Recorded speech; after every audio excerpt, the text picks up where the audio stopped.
오늘 아침 묵상 말씀은 창세기 12장 1절에서 9절까지의 말씀입니다. 함께 읽도록 하겠습니다.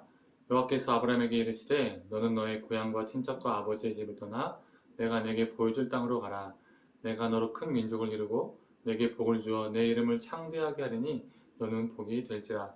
너를 축복하는 자에게는 내가 복을 내리고 너를 저주하는 자에게는 내가 저주하리니 땅의 모든 족속이 너로 말미암아 복을 얻을 것이라 하신지라. 이에 아브라함이 여호와의 말씀을 따라갔고 롯도 그와 함께 갔으며 아브라함이 하란을 떠날 때에 75세였더라. 아브라함이 그의 아내 사레와 조카 롯과 하란에서 모은 모든 소유와 얻은 사람들을 이끌고 가나안 땅으로 가려고 떠나서 마침내 가나안 땅에 들어갔더라. 아브라함이 그 땅을 지나 세겜 땅 모래 상수리 나무에 이르니 그때 가나안 사람이 그 땅에 거주하였더라.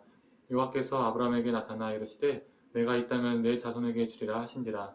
자기에게 나타나신 여호와께 그가 그곳에서 제단을 쌓고 거기서 베델 동쪽 산으로 옮겨 장막을 치니 서쪽은 베델이요 동쪽은 아이라. 그가 그곳에서 여호와께 제단을 쌓고 여호와 이름을 부르더니 점점 남방으로 옮겨갔더라. 아멘. 오늘 아침 묵상을 들으신 우리 모든 성도님들에게 하나님의 은혜가 있기를 간절히 소망합니다. 오늘 본문 5절을 보면 아브라함은 자신의 가족을 이끌고 가나안 땅으로 가고자 했고 마침내 가나안 땅에 도착하게 됩니다. 그런데 자신의 가족을 이끌고 가나안 땅에 가고자 했던 이야기가 오늘 본문 5절 말고 다른 본문에도 나옵니다. 어느 본문일까요? 그리고 자신의 가족을 데리고 살던 곳을 떠났던 그 사람은 또 어떤 사람일까요? 창세기 11장 31절의 말씀입니다. 데라가 그 아들 아브라함과 하란의 아들인 그의 손자 롯과 그의 며느리 아브라함의 아내 사레를 데리고 갈대아인의 우를 떠나 가나안 땅으로 가고자 하더니 이렇게 나와 있습니다. 아브라함의 아버지 데라, 이 데라가 아브라함보다 먼저 아브라함을 포함해서 자신의 가족을 데리고 가나안 땅으로 가고자 했던 것입니다.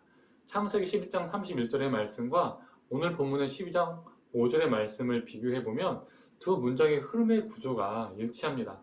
첫 번째, 가족을 데리고 두 번째, 목적지인 가나안 땅으로 가고자 했다는 것이죠. 그러나 이 둘의 차이점이 있습니다.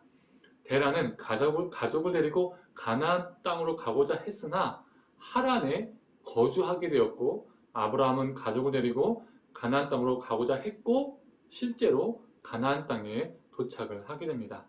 왜 이런 차이점이 생겼을까요? 자신의 고향 땅을 떠났고 또 가나안 땅으로 가고자 했는데 어떤 사람은 하란에 다른 장소에서 머물게 되고 또 아브라함은 가나안 땅으로 가게 되었을까요? 데라는 그저 자신의 필요에 따라서 새로이 거주할 공간이 필요했던 겁니다. 그래서 가나안 땅으로 가고자 했으나 꽤 더 괜찮은 장소가 있다는 것을 발견해서 그 목적지를 그곳으로 두게 된 것이죠. 그러나 아브라함은 데라에게 없었던 것이 있었습니다. 그건 바로 하나님의 말씀이죠. 너는 너의 고향과 친척과 아버지의 집을 떠나 내가 너에게 보여줄 땅으로 가라 라는 말씀이 있었고 내가 너로 큰 민족을 이루고 내게 복을 주어 내 이름을 창대하게 하리니 너는 복이 될지라 라는 하나님의 말씀이 하나님의 약속이 아브라함에게는 있었습니다. 하나님이 말씀하셔서 그는 목적지를 중간에 변경하지 않고 가나안 땅에 도착할 수 있었다는 것이죠. 둘 다 갈대아 우르라는 고향을 떠난 사람이었지만 이것이 이 둘의 차이점을 만들어 놓은 것입니다. 아브라함은 믿음의 조상이 되었고 데라는 그냥 사람으로 죽은 겁니다. 데라는 필요에 따라 자신의 삶을 움직이고 사는 사람들을 말해주는 것이고요. 아브라함은 하나님의 말씀을 붙잡고 사는 사람을 말해주는 것이라 볼 수 있습니다. 우리에게 적용하면 어떻게 적용할 수 있을까요?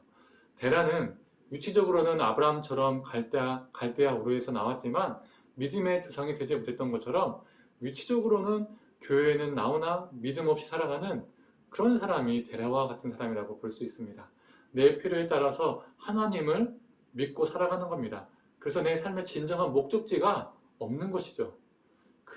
나의 필요를 따라서 충분히 나의 목적을 어느 순간은 어느 때든 바꿀 수 있고 틀 수 있다는 것입니다. 더 괜찮은 것, 더 좋은 것, 그것들을 따라서 내 삶의 방향을 여기저기로 바꿀 수 있다는 것이죠. 하나님은 그저 도구일 뿐입니다. 대라는 세상 풍조에 편승하여 세속 가치관에 지배되어 살아가는 전형적인 그리스도인을 말해줍니다. 그러나 아브라함은 우리에게 무엇을 보여주는 것일까요? 벗어나야 할 곳을 벗어나 가야 할 곳으로 발걸음을 옮기는 사람입니다. 나의 필요가 목적지가 아니라 하나님이 나의 목적지가 되는 겁니다. 하나님이 나의 도구가 아니라 내가 하나님의 도구가 되는 것이죠. 즉, 복의 도구가 되는 것입니다. 분명 그 목적지를 향하는 과정에서 넘어지기도 하지만 연약하고 부족한 부분들이 아브라함 안에서 드러나기도 하지만 그는 다시 한번 하나님을 붙잡는 존재입니다. 7절, 8절 말씀처럼 어디에서든 하나님을 예배하는 자이죠. 사랑하는 성도님들, 우리가 우리의 필요를 따라서 욕망을 따라서 사는 존재가 아닌 하나님의 말씀을 따라서 하나님의 약속을 붙잡고 살아가는 존재가 되기를 간절히 원합니다. 그래서 우리를 통해서 하나님의 은혜와 복이 이웃들에게 전해지기를 간절히 축원합니다. 함께 기도하겠습니다. 하나님, 데라도 갈대아 우르를 벗어났고 가나안 땅을 목적지로 삼았지만 그는 가나안 땅에 가지 않았고, 아브라함도 똑같은 갈대아 우르에서 나오고 가나안이 목적지였고 또 실제로 가나안에 도착하게 되었습니다.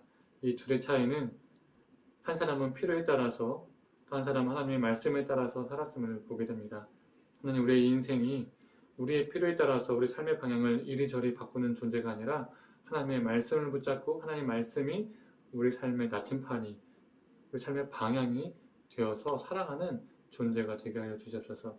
그래서 우리 삶을 통해서 다른 무엇이 아니라 하나님의 은혜가, 하나님의 자비하심이, 하나님의 복이 우리를 통해서 흘러가서 다른 사람들이 이 귀한 하나님의 복을 경험할 수 있도록 주님 함께하여 주옵소서. 감사드리며 사랑에 원하신 예수님의 이름으로 기도드립니다. 아멘.